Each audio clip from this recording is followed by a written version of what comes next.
నమస్కారం. వార్తలకు స్వాగతం. ముందుగా ముఖ్యాంశాలు. కళ్యాణదుర్గం రచ్చబండ కార్యక్రమంలో పాల్గొన్న వైఎస్ షర్మిలారెడ్డి. ఈ సందర్భంగా ప్రసంగం.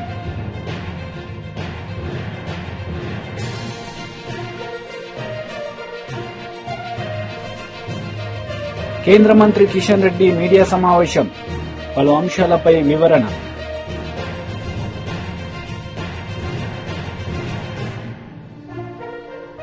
మాజీ మంత్రి వెల్లంపల్లి శ్రీనివాస్ మీడియా సమావేశం నిర్వహించారు. ఈ సందర్భంగా పలు అంశాలపై ఆయన మాట్లాడారు.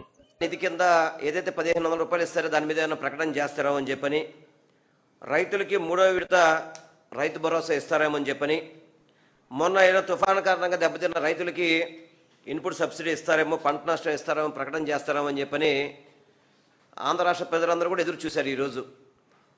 కానీ ఈ క్యాబినెట్ అంతా కూడా ఎటువంటి ఎజెండా లేకుండా కేవలం వెంకటేశ్వర స్వామి మీద వేసిన నిందని, ఏదైతే చంద్రబాబు నాయుడు నింద వేశారో ఆ నిందని ఏ విధంగా సమర్థించుకోవాలని చెప్పని మాట్లాడడానికే ఈ క్యాబినెట్ చర్చ జరిగిందనేది ఈరోజు నలుగురు మంత్రులు మాట్లాడిన దాన్ని బట్టి మనకు అర్థమవుతుంది. నలుగురు మంత్రులు వచ్చారు. ఎప్పుడు మామూలుగా క్యాబినెట్ ఎజెండా చదవడానికి ఒకటే మంత్రి ఉంటాడు ఎప్పుడు కూడా, కానీ ఈరోజు నలుగురు మంత్రులు వచ్చారు ఈరోజు మాట్లాడడానికి. నలుగురు బాగా పెద్ద విషయాలు చెప్తారేమో, రాష్ట్రానికి అన్నిటి మంచి జరుగుతుందేమో అనుకుంటే వాళ్ళు మాట్లాడుకుంది క్యాబినెట్లో ఏ విధంగా ఈ లడ్డూ ప్రచారాన్ని చంద్రబాబు, ఇంతకుముందు చంద్రబాబు కానీ, పవన్ కళ్యాణ్ కానీ, నారా లోకేష్ కానీ లడ్డూ మీద అపచారం చేసి అపరం చేశారో ఆ నిందని మీరు ప్రమోట్ చేయండి అని చెప్పే విధంగా నలుగురు మంత్రులు కూర్చొని మాట్లాడారు. చాలా హాస్యాస్పదంగా ఉంది. వాస్తవంగా పెద్దలు ఫైనాన్స్ మినిస్టర్ గారు కేశవ్ గారు ఆయన మాట్లాడుతూ చంద్రబాబు నాయుడు గారు ఏ ఆధారాలు లేకుండా, ఏమీ ఆధారాలు లేకుండా మాట్లాడు, గతంలో నేషనల్ ల్యాబ్ ఇచ్చింది కాబట్టి మాట్లాడారు అన్నారు. మీరు ఏదైతే మీరు మాట్లాడారో దాని మీదే కదా మనం సుప్రీంకోర్టుకి వెళ్ళింది వైఎస్ఆర్ కాంగ్రెస్ పార్టీ తరఫున. ఎందుకంటే మీరు సిట్ అని చెప్పని ఒక కమిటీని వేశారు. మనకి డిఐజీ గారి గురించి తెలుసు, సర్వశ్రేష్ఠ త్రిపాఠి గారు ఎట్లాంటి మనుషులు మనకు తెలుసు. మామూలుగా ఒంటి మీద కాకి చొక్కా ఉంటుంది, కానీ భావాలన్నీ కూడా ఎల్లో కలర్ చొక్కా భావాలతో ఉంటాయి అవన్నీ కూడా. అటువంటి వ్యక్తిని వేశారు. మీరు దేవుణ్ణి రాజకీయం చేయాలని చెప్పని ఇందాక చెప్తున్నారు, మేము దేవుణ్ణి రాజకీయాల్లో తీసుకురామని చెప్పని. అసలు చంద్రబాబు నాయుడు గారు ఈ మాట మాట్లాడింది ఎక్కడ? మొట్టమొదటిగా లడ్డూలో యానిమల్ ఫ్యాట్ కలిసిందని చెప్పని ఎక్కడ చెప్పారు ఆయన? తెలుగుదేశం పార్టీ మీటింగ్లో చెప్పాడు. మరి అది రాజకీయమా లేకపోతే రాజకీయం కాదు? అది చెప్పండి ఒకసారి. కేశవ్ గారు, మీరు ఫైనాన్స్ మినిస్టర్ కదా, మొట్టమొదటి మీరేం మాట్లాడారు? మరి మీరు సమాధానం చెప్పాలి కదా. చంద్రబాబు నాయుడు గారు ఈ యొక్క విషయాన్ని సెప్టెంబర్ 18వ తారీఖు నాడు కూడా, బహుశా సెప్టెంబర్ నెలలోనే ఈ విషయం మాట్లాడింది తెలుగుదేశం పార్టీ మీటింగ్లో.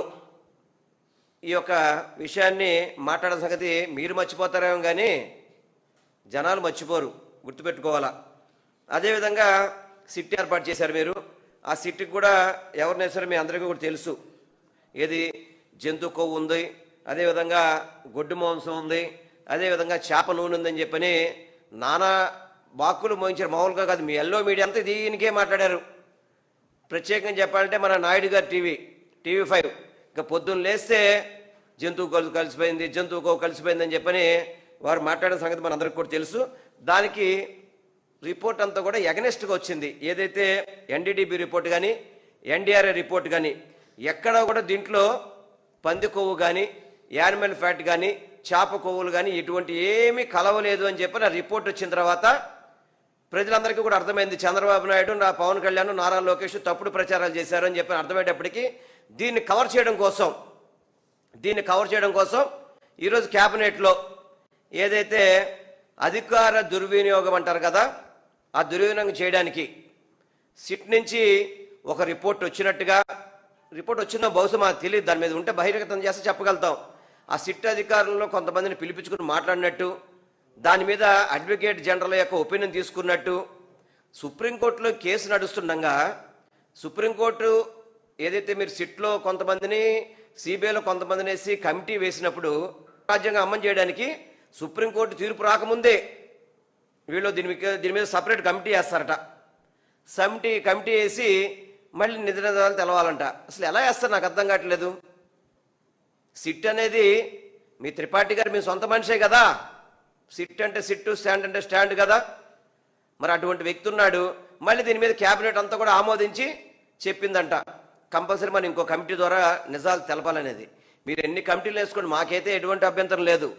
మేము దేనికి భయపడేది లేదు, బాధపడేది లేదు.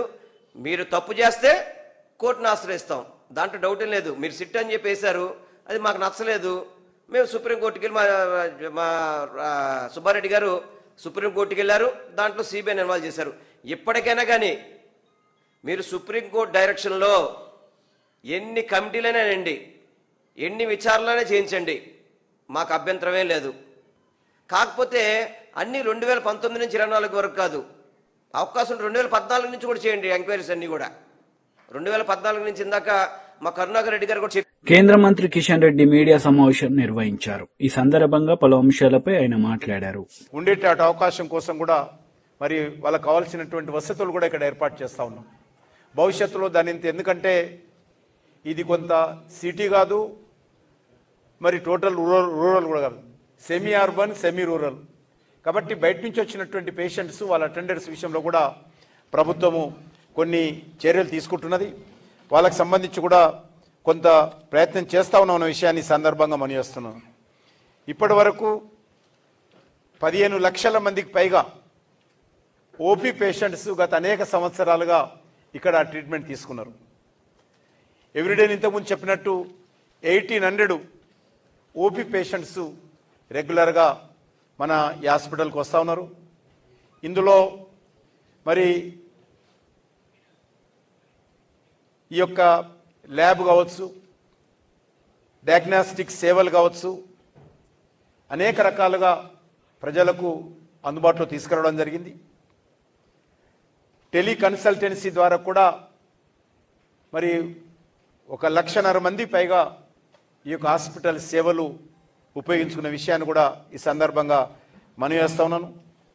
మరి ఈరోజు చాలా సంతోషం ఏంటంటే ఈ యొక్క హాస్పిటల్ త్వరగా పూర్తి చేసుకునేటువంటి విధంగా ఈరోజు ఇక్కడ ఉండేటువంటి అధికారులతో ఈరోజు మాట్లాడడం జరిగింది. ఎంత తొందరగా వీలైతే అంత తొందరగా హాస్పిటల్ పనులు పూర్తి చేయాలనే విషయంలో మేము చర్యలు తీసుకుంటున్నాం. కారణం ఏంటంటే ఇది ఒక బ్రౌన్ ఫీల్డ్ కాబట్టి పాత భవనాలన్నీ కూడా కొన్ని రీమోడలింగ్ చేయడము, రీడెవలప్మెంట్ చేయడము, నేటి ఎయిమ్స్ స్టాండర్డ్స్కి అనుకూలంగా భవనాలకు సంబంధించినటువంటి మార్పులు చేయడంలో కొద్ది ఇబ్బంది అవుతుంది. ఎయిమ్స్కి సంబంధించినటువంటి స్టాండర్డ్ రూల్స్ ఉంటాయి దేశమంతా కూడా. మరి అంతకుముందు కొంత నిర్మించినటువంటి పాత భవనాలు ఈ కొత్త బిల్డింగ్లకు అనుకూలంగా మార్చుకోవడము, అనేక రకాలు మీరు చూస్తున్నారు, అనేక రకాల న్యూ బిల్డింగ్స్ కూడా ఇందులో నిర్మాణం కొన్ని పూర్తయినాయి, కొన్ని పూర్తి కావాల్సింది. అన్నీ కూడా ఈ సంవత్సరం ఎండింగ్ లోపల పూర్తి చేయాలనేటువంటి టార్గెట్స్తో ఉన్నాం. దానికంటే ముందు ఎంత తొందరగా వీలైతే అంత తొందరగా పూర్తి చేసుకోవచ్చు ఫైనల్గా. కానీ హాస్పిటల్ మాత్రము సేవలు అందిస్తూ ఉంది. హాస్పిటల్ మాత్రము ఇన్ పేషెంట్స్ కానీ, అదేవిధంగా ఓపీ పేషెంట్స్ కానీ, ఎమర్జెన్సీ పేషెంట్స్ కానీ, హార్ట్ పేషెంట్స్ కానీ, డయాలసిస్ పేషెంట్స్ కానీ అన్ని రకాల ట్రీట్మెంట్స్ ఇప్పటికే పొందుతున్నారు. కాబట్టి ఎప్పుడైనా సరే గౌరవ ప్రధానమంత్రి గారితో ఈ హాస్పిటల్ను ప్రారంభించుకోవాలనే దృక్పథంతో కేంద్ర ప్రభుత్వం ఉంది. ఎంత తొందరగా వీలైతే తొందరగా ఈ కొన్ని బ్లాక్స్ పూర్తి అయిపోతే ప్రధానమంత్రి గారితో తొందరగానే ప్రారంభించుకుంటామన్న విషయాన్ని ఈ సందర్భంగా మనయేస్తున్నాను. తెలంగాణ రాష్ట్రంలోనే కాకుండా దేశంలో కూడా ఈ యొక్క AIIMS Bibinagar one of the best important హాస్పిటల్గా, ఒక హెల్త్ ట్రీట్మెంట్ సంబంధించినటువంటి డెస్టినేషన్గా దీన్ని తీర్చిదిద్దాలనేదే ప్రభుత్వ లక్ష్యము. ఇప్పటికీ 2019-2020 ఎయిమ్స్ మెడికల్ కాలేజ్ సంబంధించినటువంటి విద్యార్థులు మరి 19 బ్యాచ్లో 50 మంది విద్యార్థులు, 20 బ్యాచ్లో 65 మంది విద్యార్థులు ఇప్పటికే జలవనరుల శాఖ మంత్రి డాక్టర్ నిమ్మల రామానాయుడు మీడియా సమావేశం నిర్వహించారు. ఈ సందర్భంగా వైసీపీ నేతలపై ఆయన మండిపడ్డారు. ఎందుకంటే కాపుల సంక్షేమం గాని, కాపుల అభివృద్ధి గాని, కాపు నాయకుల రాజకీయ భవిష్యత్తు అంతా కూడా తెలుగుదేశం పార్టీతోనే ముడిపడి ఉంది. తెలుగుదేశం పార్టీతోనే కాపుల అభివృద్ధి, సంక్షేమం, రాజకీయ నాయకుల భవిష్యత్తు ఉన్నటువంటి విషయాన్ని స్పష్టంగా ఈ రోజు మన చరిత్రలో మనం చూస్తూ ఉన్నాం. ఎందుకంటే ఆంధ్రప్రదేశ్ చరిత్రలో మొదటిసారిగా ఒక బలిజ బిడ్డ రత్న సభాపతి గారిని ఒక ఉప సభాపతిగా ఇవ్వడం గాని, ఒక పసుపులేటి బ్రహ్మయ్య గారు గాని, రామచంద్రయ్య గారు గాని, ఒక పాలకొండ రాయుడు గారు గాని, ఇలా ఎంతో మందికి రాజకీయంగా ఉన్నత భవిష్యత్తు కల్పించడమే కాదు, ఆదికేశవుల నాయుడు గారు, చదలవాడ కృష్ణమూర్తి గారు, అత్యున్నతమైనటువంటి తిరుమల తిరుపతి వెంకటేశ్వర స్వామి చైర్మన్ గా ఇచ్చినటువంటి ఘనత కూడా తెలుగుదేశం పార్టీది. అటువంటి తెలుగుదేశం పార్టీయే ఆంధ్రప్రదేశ్ రాష్ట్రంలో కాపుల చిరకాల కోరికైనటువంటి కాపు రిజర్వేషన్ ఇచ్చింది తెలుగుదేశం పార్టీ. కాపు కార్పొరేషన్ ఏర్పాటు చేసింది తెలుగుదేశం పార్టీ. ఆ రకంగా మరి తెలుగుదేశం పార్టీ కాపుల అభ్యున్నతి కోసం పాటుపడితే, అందులో ముఖ్యంగా ఆ రిజర్వేషన్ విషయంలో మనందరం కూడా చూసాం. బ్రిటిష్ వారి కాలం నుంచి కూడా కాపులకి రిజర్వేషన్ ఉంటే ఆ రోజు వచ్చినటువంటి నీలం సంజీవ రెడ్డి గారు ఆ కాపు రిజర్వేషన్ రద్దు చేసినటువంటి పరిస్థితి. తరువాత దళిత బిడ్డ దామోదర సంజీవ్ గారు వచ్చి కాపులకి రిజర్వేషన్ ఇస్తే, తర్వాత మళ్ళీ కాసు బ్రహ్మానందరెడ్డి గారు వచ్చి ఆ రిజర్వేషన్ రద్దు చేసినటువంటి పరిస్థితి. మళ్ళీ తర్వాత సుదీర్ఘ కాలం తర్వాత మరి ఆ రోజు చంద్రబాబు నాయుడు గారు కాపులకి రిజర్వేషన్ ఇస్తే మళ్ళీ ఆ రిజర్వేషన్ రద్దు చేసింది జగన్మోహన్ రెడ్డి. చరిత్రలో కాపులకి అన్యాయం చేసింది ఆ రోజు నీలం సంజీవ రెడ్డి, కాసు బ్రహ్మానందరెడ్డి, ఈ రోజు జగన్మోహన్ రెడ్డి.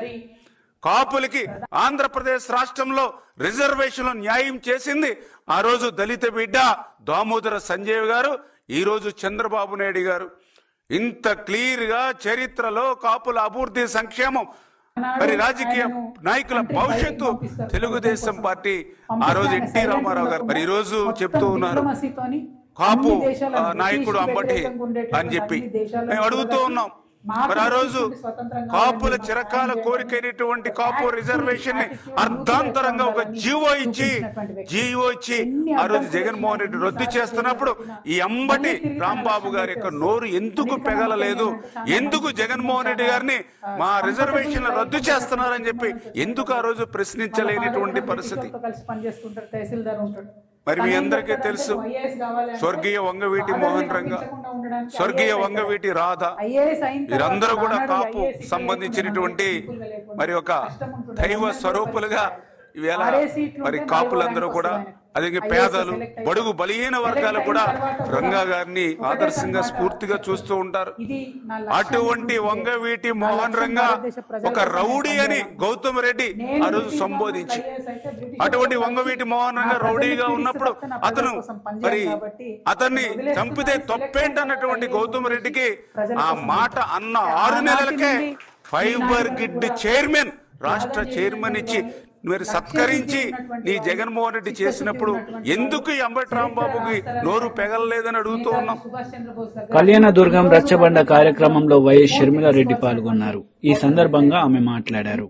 బీజేపీ పార్టీ కొత్త బిల్లును ప్రవేశపెడుతున్నాం, 40% రాష్ట్రమే పెట్టుకోవాలి అని బిల్లు ప్రవేశపెడితే చంద్రబాబు గారు, టీడీపీ ఎంపీలు, జనసేన ఎంపీలు అందరూ కలిసి మద్దతు ఇవ్వడం జరిగింది. మరి మద్దతు ఇచ్చిన తర్వాత ఇప్పుడు చంద్రబాబు గారు ఉపాధి హామీ పథకాన్ని నడుపుకోవడానికి మాకు డబ్బులు ఇవ్వండి అని కేంద్రం చుట్టూ తిరుగుతున్నారు. మరి బిల్లుకు మద్దతు ఇవ్వడం ఎందుకు, మళ్ళీ ఇప్పుడు డబ్బులు కావాలి అని అడుక్కోవడం ఎందుకు? బీజేపీ పార్టీ ప్రజలకు ద్రోహం చేస్తుంది. అందులో భాగమయ్యారు చంద్రబాబు గారు, పవన్ కళ్యాణ్ గారు. కానీ రాజశేఖర్ రెడ్డి గారు ఇంత అద్భుతంగా చూసిన పథకం నాశనం అయిపోతున్నా ఇప్పటి వరకు వైసీపీ జగన్మోహన్ రెడ్డి గారు నోరు కూడా విప్పలేదు.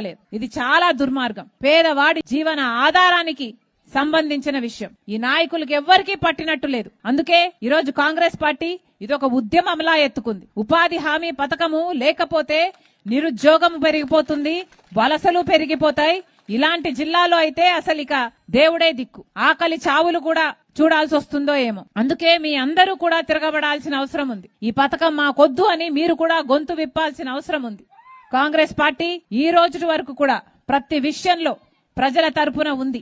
కాంగ్రెస్ పార్టీ అధికారంలోకి వస్తేనే మన రాష్ట్రానికి ప్రత్యేక హోదా వస్తుంది. బీజేపీ పార్టీ అధికారంలో ఉంది, 11 సంవత్సరాలైంది, మనకు ప్రత్యేక హోదా ఇవ్వలేదు. ఇప్పటికీ రాజధానికి కావాల్సిన నిధులు కాకుండా అప్పులిస్తున్నారు, పోలవరం ఎత్తు తగ్గిస్తున్నారు, ఇప్పుడు ఉపాధి హామీని కూడా పీకేస్తారట. ఇక ఇంకెన్నెన్ని చేస్తారో, ఎన్ని ద్రోహాలు చేస్తారో, ఎన్ని ఘోరాలు చేస్తారో ఇంకా చూడాల్సి ఉంది. అందుకే చెప్తున్నాం, ప్రజలందరికీ కనువిప్పు కలగాలి. మళ్ళీ చెప్తున్నాం, మీ అందరూ కూడా గొంతు విప్పి మాకు కొత్త పథకం వద్దు, మాకు ఉపాధి హామీ పథకమే కావాలి అని మీ ఆఫీసర్లకు, మీ గ్రామ పంచాయతీలకు, మీ నాయకులకు మీరు చెప్పాల్సిన అవసరం ఉంది. కాంగ్రెస్ పార్టీ మీకు మాటిస్తుంది. ఈ పోరాటంలో మేము మీ పక్షాన ఉన్నాం, మీ వెనకాల ఉన్నాం. మీరు ముందుండి నడవండి, మీ వెనకాల మేమందరం కూడా నడుస్తాం. ఉపాధి హామీని నిలబెట్టుకునే దిశగా మనందరము చేయి కలిపి పనిచేద్దాం. మరొక్కసారి మీరు మీ పనులు మానుకొని మరీ నా కోసం సమయం చేసుకుని వచ్చారు. ప్రతి ఒక్కరికి మీ రాజశేఖర్ రెడ్డి బిడ్డ శిరస్సు వంచి చేతులు జోడించి ధన్యవాదాలు. టీటీడీ మాజీ చైర్మన్ భూమన కరుణాకర్ రెడ్డి మీడియా సమావేశం నిర్వహించారు. ఈ సందర్భంగా పలు అంశాలపై ఆయన మాట్లాడారు. కాపాడటానికి ఆయన చెప్పినటువంటి తప్పిదపు మాటల్ని సమర్థించటానికే మొత్తం వాళ్ళ ప్రయాస అంతా. చంద్రబాబు నాయుడు గారు సెప్టెంబర్ 20 కూటమి సమావేశంలో వైసీపీ ప్రభుత్వంలో నెయ్యికి బదులుగా యానిమల్ ఫ్యాట్ను కలిపినారు లడ్డూలో అని ఆయన ప్రకటించిన తరువాత సుప్రీంకోర్టు ఆయన మాటల్ని ఆక్షేపించి అలా మాట్లాడటం మంచిదా అని ప్రశ్నించి వాళ్ళ ఆధ్వర్యంలో సిబిఐ నేతృత్వంలో సిట్టును ఏర్పాటు చేసింది. అందులో సిబిఐ అధికారులు, రాష్ట్ర అధికారులు కూడా ఉన్నారు. వాళ్ళు గత సంవత్సర కాలంగా సుదీర్ఘంగా విచారణ చేసి నివేదికను బయట పెట్టినారు. అది బయటికి వచ్చింది. ఆ రిపోర్టులో వాళ్ళు సమర్పించిన నివేదికలో చంద్రబాబు గారు పేర్కొన్నట్టుగా ఆ సప్లిమెంటరీ ఛార్జ్షీట్లో ఎక్కడా ఎన్డీడీబీ రిపోర్టులో కానీ ఎన్డీఆర్ఐ ఇచ్చినటువంటి రిపోర్టులో కానీ యానిమల్ ఫ్యాట్ కానీ చేప నూనె కానీ కలవలేదు అన్నటువంటి విషయం చాలా స్పష్టంగా వాళ్ళు పేర్కొనటం జరిగింది. అయినా ఈ రోజున మళ్ళీ ఆ ఛార్జ్షీటుకు సంతృప్తి చెందినటువంటి ముఖ్యమంత్రి గారు, కేబినెట్ ఆ అధికారులను పిలిపించి ఈ రోజున ప్రత్యేక విచారణ చేపడుతున్నాము కొద్దిమంది మీద అని ఆ మంత్రుల చేత విలేకరుల సమావేశంలో మాట్లాడించటం జరిగింది. అందులో ఒక ఆయన ఈ బోలేబాబా సరే, బోలేబాబాను తెచ్చినటువంటి ఆలీబాబా ఎవరు అనేటువంటి మాట కూడా మాట్లాడారు. ఈ బోలేబాబాను తెచ్చింది చంద్రబాబు గారి ప్రభుత్వం. 2018కి ముందే 18లోనే బోలేబాబా రంగప్రవేశం చేసినాడు. చేసి దాదాపు 87,000 టిన్నులకు పైగా ఆయన ఆ కంపెనీ సరఫరా చేసింది. చాలా స్పష్టంగా సిబిఐ నివేదికలో ఉంది. దాన్ని ఈ రోజున వీళ్ళు అది మా హయాంలో సరఫరా చేసినారు అనేటువంటి మాట మాట్లాడుతున్నారు.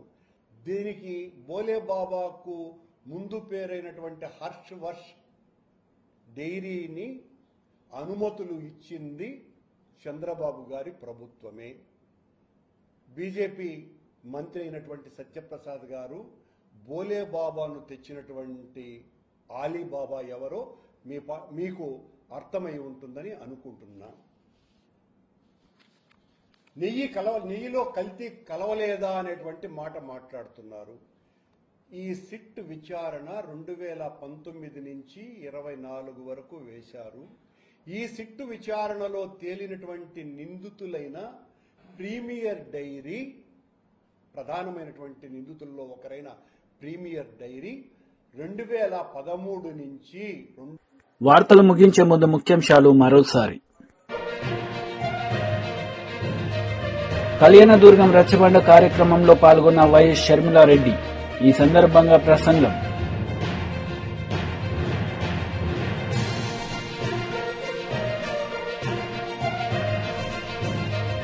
కేంద్ర మంత్రి కిషన్ రెడ్డి మీడియా సమావేశం, పలు అంశాలపై వివరణ.